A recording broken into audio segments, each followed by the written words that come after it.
I don't know. I think I may have overdone it for Valentine's Day. I mean, I am single after. Hey, hi, it's me, Wilma Fingerdoo with the Fingerdoo review of RuPaul's Drag Race Season 14, Episode 6. And before we get started, well, I'm going to need to thank this week's Tipperdoos. As always, I've got to thank my Tipperdoo boyfriend, Vito. You're a doll, Vito. Also, my wig guru, not this week, Denise Cherneau sent some love my way as well. Thanks, Denise. Also, check out her fabulous illustrations on my Redbubble store. The link is down below. I'd also like to send a big old thank you to Keith Thompson, not only for his Tipperdoo, but yes, thanks for the Tipperdoo, but he also sent me this wig from my Amazon wish list. Now, if this wig looks familiar, it is. I bought one for myself about a month ago, but I liked it so much, I wanted to buy another one and style it to match my drag daughter, Wilhelmina Box Farts. So, thank you so much, Keith. I know you didn't know I already had this wig, but you saved me a heap of trouble trying to get a second one. Thank you very much. And if you would like to become a Tipperdoo, well, that link is down below. So is my Amazon wish list. Shut your face. I'd also like to send a big old thank you to Bobby Dorrance for sending me a Tipperdoo via my link tree on Instagram. Oh, and speaking of Bobby, I also want to welcome him to the Fingerdoo family on Patreon, where we have two live Zoom chats a month. Welcome, Bobby, to the family, and thanks for the support. If you want to join the Fingerdoo family on Patreon, well, that link is down below as well. Lots of things going on down below, I'm just going to say. Speaking of thank yous, I would like to thank my makeup enabler and Patreoner, David Burkett, for sending me the P. Louise Cosmetics paints. Oh my God, I think these, I can't even open them. Oh yes, I can.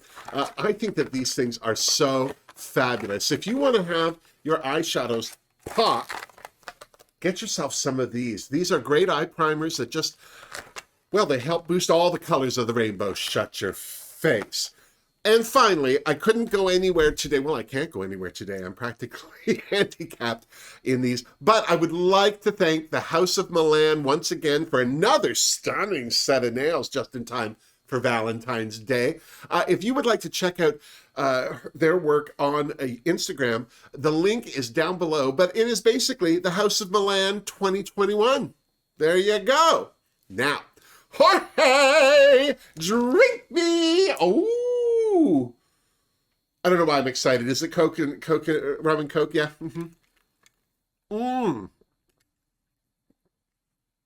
Yummy. I love the classics. You can't go wrong. I'm just going to say. Okay, so let's get to it. We started this week off with the Queen saying goodbye to Orion, and based on her letter to Orion in last week's Untucked, this was an emotional moment for Georges, which is probably why she couldn't read Orion's message. Well, that and she dropped out of high school. I'm just saying. Of course, the Queens had to congratulate Bosco for her first win, and, well, she was beyond thrilled because now she felt like she got her momentum into gear. Why don't we ever drink mimosas? Lady Camden could relate. Well, almost. Top 3 still isn't a win, let's be honest. Deja called out Dea for, well, being disappointed for being safe. Of course, Dea had to correct her by saying she wasn't disappointed. She just wanted to get some feedback from the judges. So let me get this correct. She wanted the feedback. She didn't get the feedback. So what is she then, mildly despondent? Either way, it was clear that she was upset with Deja for calling her out. Personally, I wouldn't get too upset with Deja. She's got to do something with her tongue because, well, she's clearly not burning up that runway. Harry wasn't surprised by the sniping that was going on. The workroom is getting smaller by the week and, well, the emotions are starting to take over. It's just emotions taking me over, tied up inside. The next day in the workroom, the Queens congratulated themselves for a great Ode to Spring runway. Everyone did a great job, it was felt. Well, everyone who was still in the race. Sorry, Orion. That's when Ru burst into the scene with this week's Maxi challenge. With the backstory of Michelle Visage's late-night shopping addiction, the Queens now had to make an outfit from the yet unopened Glamazon Prime packages. And I'm not talking about the 2 extra members of the pit crew who were there to haul in the mountain of packages into the workroom. But hey, a package is a package. As you can imagine, it was a free-for-all as the queens made a mad dash for the mystery boxes. Well, more specifically, a free for Jasmine, who claimed almost everything for herself. There was a lot of stuff in the boxes, most of it, well, useless, but the queens slowly assembled the more interesting items into piles of possibilities, which I found very interesting because Piles of Possibilities was the name of my fringe play. Poor Willow was having problems opening boxes due to her hands, and, well, since no one would help her, aka Cornbread, well, she went around collecting everyone's discards. Bless. Daya was thrilled because, well, making outfits out of unconventional items is her jam. Mostly because fabric stores are expensive. Still, she had a plan of attack. She was going to make herself a baby doll dress. Didn't she just wear one in the red, white, and blue ball? Sadly, Daya got wind that, well, Willow was going to do a baby doll too, so she kind of bullied Willow off the idea. Did I miss the rule that said there couldn't be more than one of the same look on that runway? No, seriously, I'm getting old. I miss stuff. Carrie wasn't happy with this challenge because, well, she don't sew. Sounds like she doesn't hot glue gun either. And besides, whatever it was that Michelle was buying in the wee small hours wasn't lending itself to a repurposing situation. Seriously. Jasmine seemed pleased with what she had to work with, although her fascination with the balls of yarn had me worried. She tried to share her creative vision with Bosco, but clearly Jasmine doesn't only run off at the mouth, she also seems to be running off with as many ideas as she could. Either way, it looked like she was giving Bosco a headache. She wasn't the only one. Seeing as Maddie was in the bottom for the last sewing challenge, everyone was interested to hear what she was planning for this one. Trying not to be triggered seemed to be her main plan, but she was also trying to do her best with a bunch of aprons. And, well, a blow-up man doll. I guess you should just be happy it wasn't a blow-up sheet. I hear they're called love yous. Barf. Thank God Rue dropped in to check on their progress. And she didn't come alone. She brought Raven. What? Carson. But she always brings Raven. Okay. Georges was their first visit. She had some yellow fabric and maroon fun fur that, well, wasn't doing anyone any favors. And clearly Rue and Carson were worried. So, Rue changed the subject by talking about how amazing Georges was in the lip sync last week. Carson called her material choices cheap and, well, pointed out that the best way to make anything look good was to make it fit well. Apparently, Georges has been hiking up her tops, and it's been distracting Carson.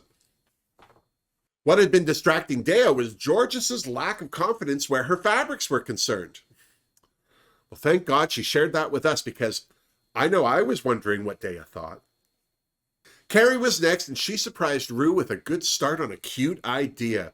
Rue asked where she got her style from, and Carrie said she was picked on at school for her style and thought that if the kids at school thought she looked funny, at least her clothes wouldn't.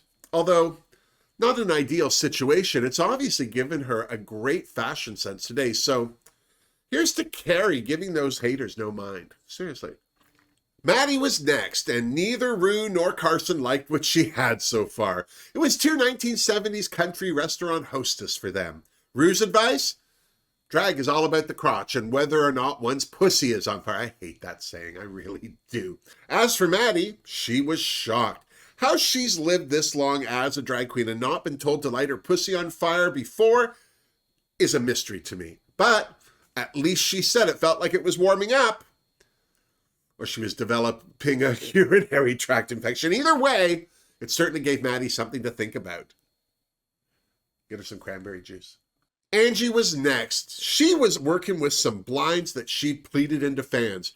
Rue and Carson were worried, especially about Angie's black non-stretch fabric, but Angie assured them that she'd worked with non-stretch before, which tells me that that queen knows how to work a zipper. Good for her. Elsie had some interesting bits and pieces started. She was cutting up a kid's wading pool and sculpting what looked like pink and blue body armor. As intrigued as Rue was, she was even more interested in telling Elsie she needs a stronger lip. Well, looks like somebody is going to be working on their look and their makeup for this runway, seriously.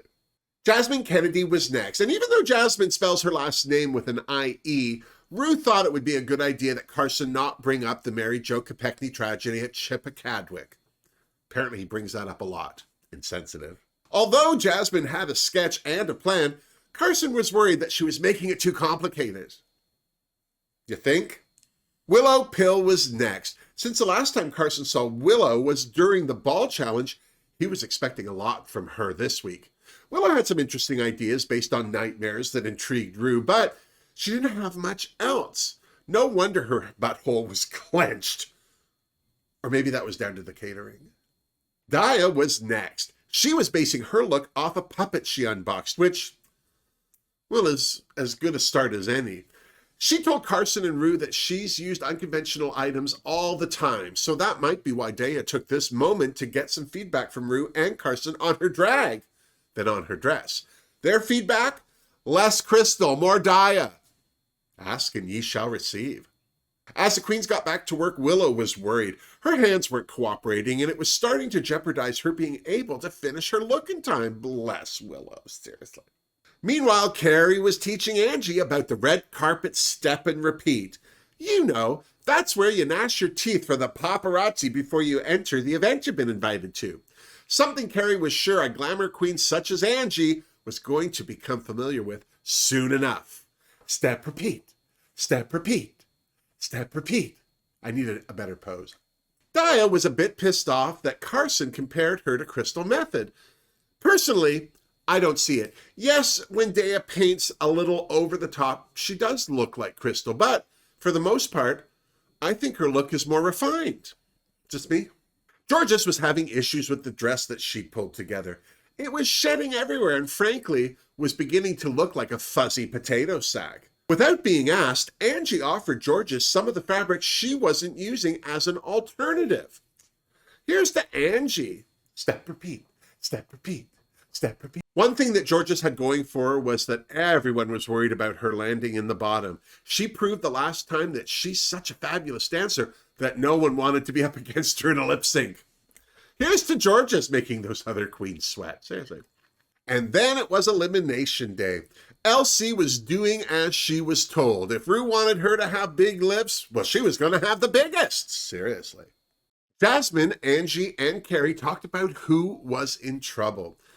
Angie was worried for Willow because her outfit still didn't look finished. Bosco thought Deja's Grecian sheet dress was too simple, seeing as Deja had already established herself as one of the better sewers. Although Bosco did tell her that she had one of the most sickening shapes in the workroom. I hope she's talking about her figure.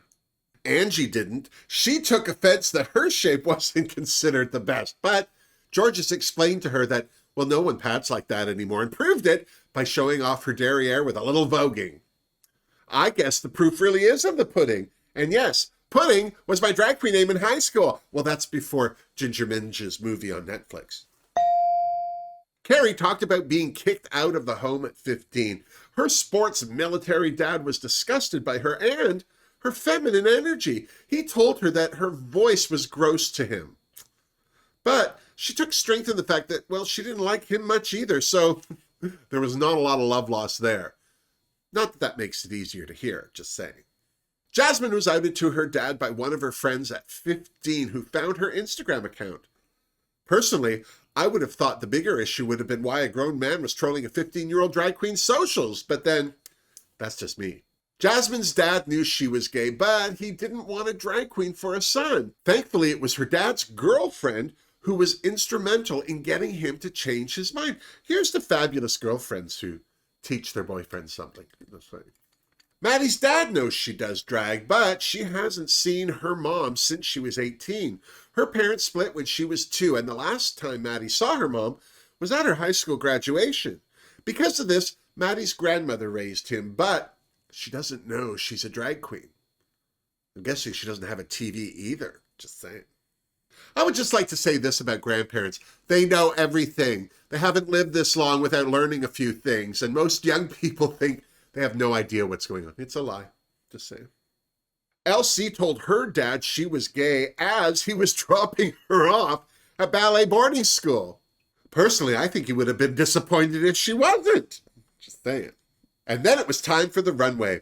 I loved what Ru was wearing this week. It was like a deconstructed Chanel two-piece, if Chanel did two pieces. Actually, because the front of that skirt didn't close all the way, I think the matching panties made it a three-piece. See, Juju? That's how you keep the mystery in your runway. Seriously. Michelle looked classically stunning in her structured sleeves. Carson was back looking less casual than he did in the workroom, and Miss Cookie herself, Taraji P, as in pay those bitches no mind Henson, was there looking all kinds of gorgeous. God, I love her. I love her. She was in an episode of Murder, She Wrote, you know. Category is Glamazon Primetime. Elsie was first as a pink and blue angel. I have to say, I was impressed with her runway. She looked gorgeous. I mean, gorgeous enough for a Fingerdoo. Jasmine's resort beachwear was lovely. Personally, I hated the earrings, but you know I love anyone who takes the time to make a hat. Even that hat. Fingerdoo for Jasmine. Daya looked adorable. I'm not sure I would call this look a baby doll. They usually don't have waists, but it certainly was cute. I just wish she hadn't repeated that makeup so soon. Still, Fingerdoo for Ms. Betty. Maddie was next, and I laughed out loud at her look. Was it gorgeous? No. But it certainly was entertaining, and she sold the hell out of it. That said, I wish she'd spent less time working on her runway partner and more time on that outfit. Sorry, but that's a total figure don't for Maddie. Just saying. I thought Mr. Metamorphosis actually looked better than she did. For all her issues, Willow's nightmare was a dream for me. I thought she looked gorgeous, so I gave her a Fingerdoo. Bosco's Billy Idol as an anime villain was stunning, so I gave her a Fingerdoo too. Giving everyone the finger, I'm just saying. Deja's Greek goddess wasn't the worst thing I've ever seen, but because it was so simple, I don't think she needed all those extras. Still, I gave her a Fingerdoo.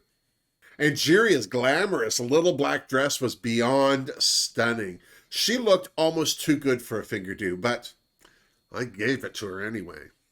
George's look was adorable. At first, it looked like she just wrapped fabric around her, but because she sold the hell out of it, I could see the work she put into it.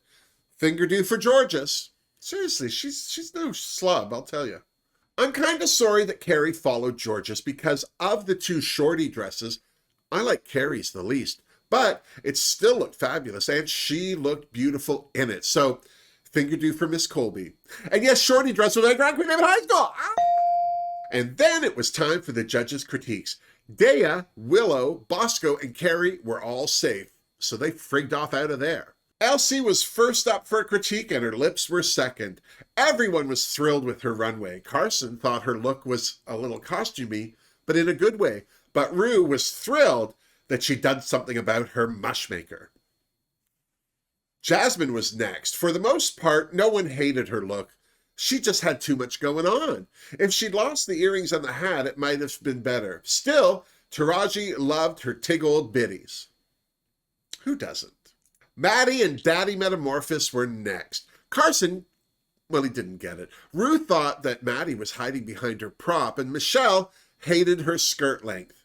Taraji loved the humor of it all, but wished she'd paid more attention to the details. Was not boding well for Maddie, I'm just saying. Everyone loved Deja's look, but Michelle thought the headpiece and fan made it look cheap. While we're on the subject, Carson called this color mauve. Am I the only one who still says mauve and is sick of hearing people trying to sound elevated? Am I? Angie was next, and she was a hit with Taraji. In fact, no one had anything negative to say to Miss Angeria. Here's to Angie. Well done.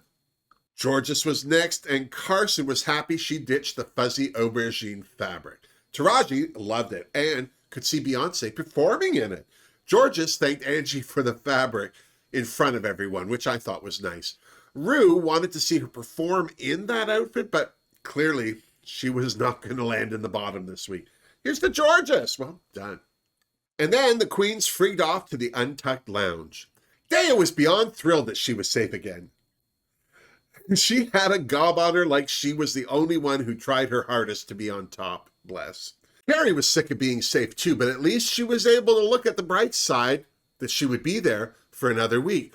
She's always a glass half full type of person. Oh, speaking of, I need a top up. As for the queen still on stage, Daya was pissed off that Jasmine was getting feedback from the judges when she just wrapped fabric around herself. Carrie and Bosco were a little surprised that Daya was safe. They thought her outfit looked like something she'd brought, not something that she'd made. Bosco also said to Daya that there was no way Jasmine was in the top, so she needed to calm down. Well, I'm glad someone told her.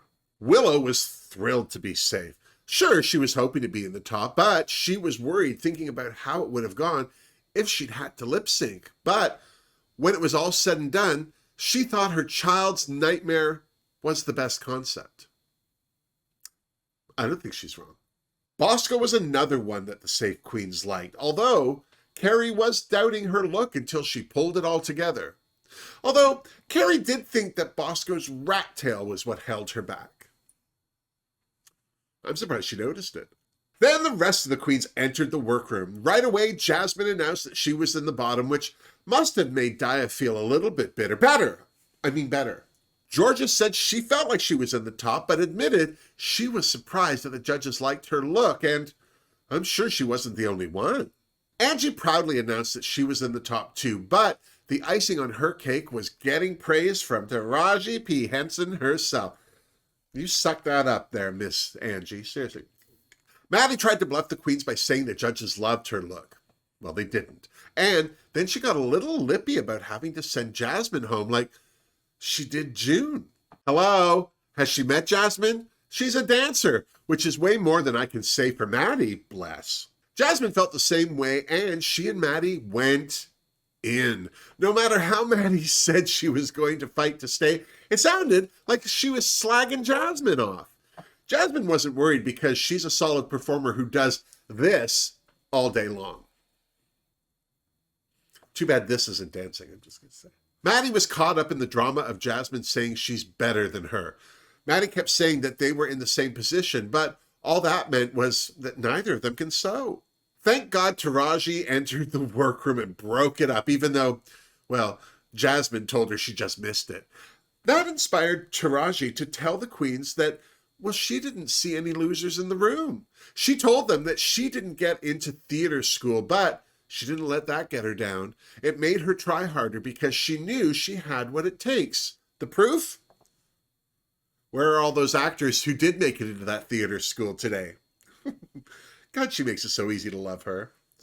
When the queens returned to the main stage, Ru announced that this week's winner was, surprise, surprise, Georges. Everyone was gagged, including Georges.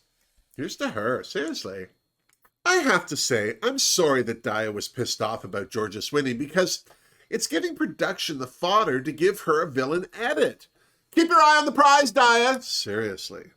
After what went down in the workroom, it wasn't surprising that Maddie and Jasmine were in the bottom. They had to lip sync to Sugar Mama by Beyonce. Who else was worried for Maddie? Let's be serious. Jasmine danced the hell out of this lip sync.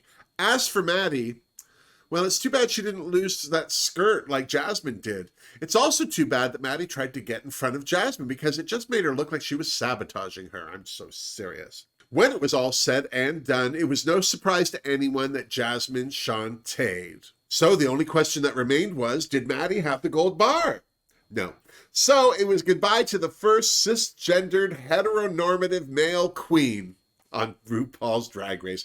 Personally, I'm so glad that we got a chance to meet Maddie, and I hope that this experience helps her to let loose where her drag is concerned.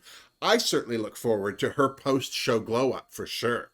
So, what do you think? Did the right queen win? Were the right queens in the bottom? Who do you think may be the next queen to go home? Personally, I hope Daya stops worrying about what everyone else is getting and starts focusing on herself, or I fear she may be going home next. Let me know what you think in the comments down below. While you're down there, don't forget to check out my links to becoming a Tipperdoo, joining the Fingerdoo family on Patreon, or visiting my Redbubble store.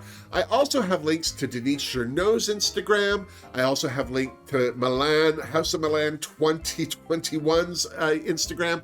And while you're down there, please give this video a thumbs up if you liked it, and don't forget to subscribe to my channel if you haven't. Until next week, miss me! not serious. I thought this was a good episode. There was ups, there was downs. That LC is on the verge of winning a challenge. She really is. I just hope she doesn't get frustrated like Daya's been and trip herself up. Speaking of Daya, gosh, she's young, she's impressionable, she's being compared to her drag mom. There's a lot there. I can understand all of it, but it's so easy for us as viewers to judge that kind of thing. I'll tell you one thing. That Deja Skye had better make a move or she's gonna get lost in the sauce. I'm serious. I really like her, but she's just so low-key. It's almost like she's so confident in herself that she's not trying very hard. Bless. I'm worried about Carrie too. She's starting to get, well, I'm not worried because I think she's very level-headed, but she's starting to let her riding the middle affect her too. How she, you know, this is the problem when you're stunningly beautiful and everyone comments and says gorgeous things about you. I think it's hard to be safe. I don't know, maybe they could say you're safe, but you're stunning, you're gorgeous, you're a model. Look at you. It's not hard.